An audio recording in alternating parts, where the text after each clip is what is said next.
सिंधी अदब जी दुनिया में भली कार दोस्तों शामिल क्यों था महान शाइर ऐं लेखक मोहतरम शेख अयाज़ जी कहाणी।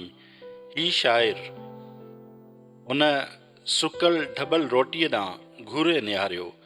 सईं सख़्त मेज़ ते सुकी ठूठ रोटी गोया खेसि चढ़ाए रही हुई त बुखिया शाइर ॾिसी छा थो, ख़तम कर हीअ रहियल खयल स्लाइसूं, रुखियूं सुखियूं ई गिड़काए वञ, निड़ीअ मां न लंघनि त पाणीअ ढुक सां खाओ।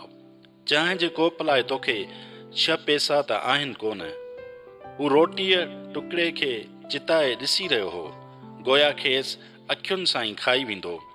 हीअ रोटी, हीअ कणिक, ही मनह थियल मेवो जंहिं संदसि वॾे ॾाॾे खे बिश्त मां तड़ायो हो, सो अञा ताईं संदसि औलाद खे बंभलाईंदो भटकाईंदो थो रहे।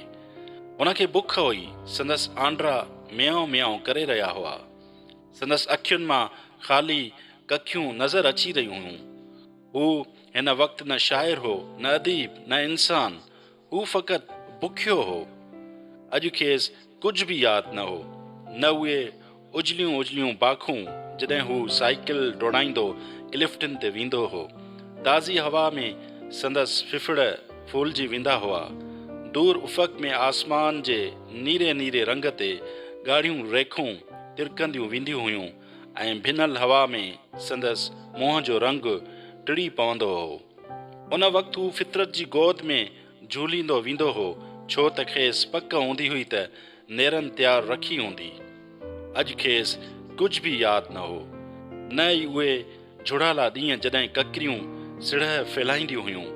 झुड़ जी जाग में लुॾंदो ॿुॾंदो सिजु कॾहिं कॾहिं कुनीअ कढंदो हो त सॼी दुनिया मुर्गी उथंदी हुई ऐं हू मलीर में रुलंदो वतंदो हो ऐं उन वक़्तु खेसि पंहिंजो वजूद विसरी वेंदो हो। संदसि ज़िंदगी शेर थी वेंदी हुई ऐं 2-3 गीत संदसि रूह मां टपकी निकिरंदा हुआ, छो त खेसि बुख जो ख़्यालु न हूंदो हो। संदसि खीसे में एतिरा पैसा हूंदा हुआ जो बुख लॻण ते हू बाग़ में पपीहा वठी खाई सघे।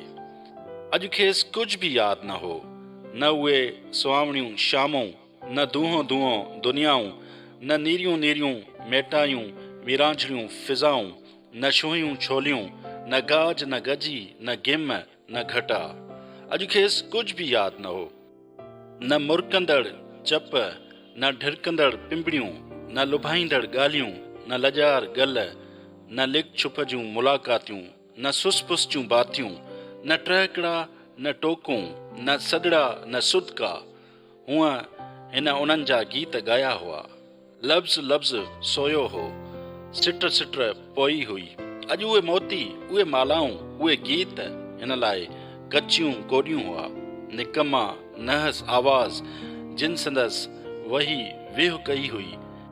हिन सुरीला राग लिखिया हुआ त भल हिन लहसियल लुशियल दुनिया, हिन ॾुखनि ॾुॾे इंसान, हिन तती तंवर जे हाव ते थधो छंडो पवे, पर उन जे बदिले में खेसि छा मिलियो हो? बुख, शिती बुख, आंड्रा चीरींदड़ बुख। अॼु खेसि सिर्फ़ु पंहिंजी बुख यादि हुई। हुन रोटी मेज़ ते रखी अलमारीअ मां पंहिंजो ताज़ो शेर जो किताबु कढियो। हिन उन किताब जो इंतिसाब पंहिंजी महबूबा जे नाले कयो हो। उहो नालो संदसि रूह में रमी चुको हो। हू किथे बि उहो नालो ॿुधंदो हो त शिरक निकिरी वेंदो हुअसि, संदसि दिलि जे साज़ ते ज़रब लॻी वेंदी हुअसि ऐं सवें गीत छिड़ी पवंदा हुआ। आओ मुंहिंजी परी, घटाऊं पंहिंजी बेनिशान रफ़्तार सां अची रहियूं आहिनि।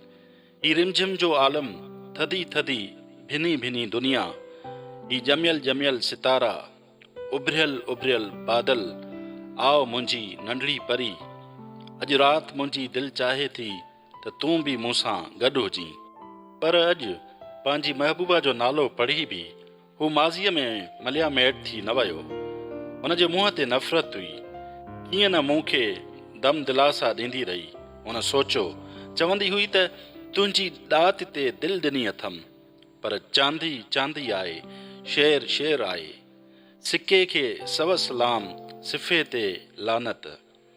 हूअ ॿिए कंहिं सां शादी करे वई, छो त हू ज़्यादा पैसे वारो हो। ख़ैर वई त घुरे, हींअर घणियूं ई अहिड़ियूं मिलियूं पवंदियूं। हुन इंतिसाब वारो पनो फाड़े टुकड़ियूं टुकड़ियूं कयो ऐं रोटीअ जे टुकर खे चक हयो।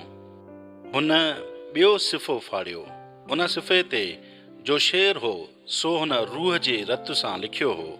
हू नेटी जेटीअ ते तरण वियो हो। शाम जा पाछावां पाणीअ खे घाटो नीरो बणाए रहिया हुआ। हवा जा झुलका लहरनि जी रवानीअ में तेज़ी आणे रहिया हुआ। वहक में हिकु अजीब बेगानगी हुई। छोली छोली धारी हुई, पर दारा में हिक ॿिए सां लुड़ंदी थी वई। हू छो अची मिलियूं हुयूं, केॾां वञी रहियूं हुयूं, छा लाइ वञी रहियूं हुयूं, उन जो पतो न हो। सिर्फ़ हिकु वहक नज़र अची रही हुई, ॿियो ऊन्हो अथाह पाणी। हू तरी ॿेट ते वियो। ॿुघनि जो जोड़ो हवा में पर फड़काईंदो लंघियो। हिन जी दिलि में हिकु सिसराहट उभरियो। लफ़्ज़ अखियुनि अॻियां कतारूं करे आया। लुड़क गलनि तां ॻड़ी पाणीअ जी बेमाना बेमक़सद वहक में मिली विया। अॼु हुन उन ई शेर ते टहक ॾिनो, कड़ो कुझु सो टहक, ऐं पनो फाड़े फिटी कयो। रोटीअ में चक वणी उन पाणीअ ढुक पीतो। टियों चोथों पंजों छहों गर्ज़ त सॼो किताब फाटी वियो। हू ढबल रोटीअ खे चक वणी रड़कींदो किताब फाड़ींदो वियो। संदसि मोहबत, नफ़रत, दुख, सुख, प्यार, पछताव जा शेर संदसि ज़िंदगीअ जो साज़ो सामान, संदसि रूह जो साथ सहारो नास थींदो रहियो। हू ढबल रोटीअ खे ज़ोर सां चॿाड़े रहियो हो, गोया जख थी खाधाई।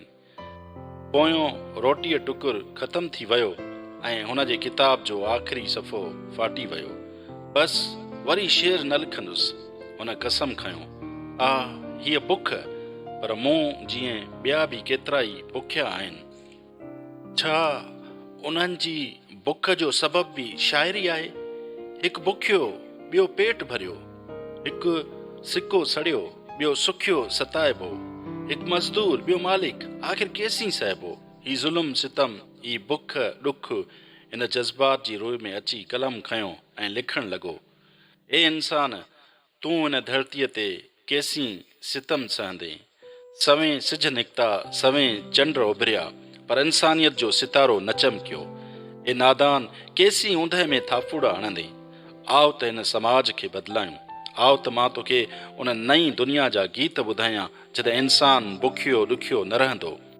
आओ त मां तोखे उन नई दुनिया जा गीत ॿुधायां जॾहिं मुहबत दौलत ते न विकामंदी।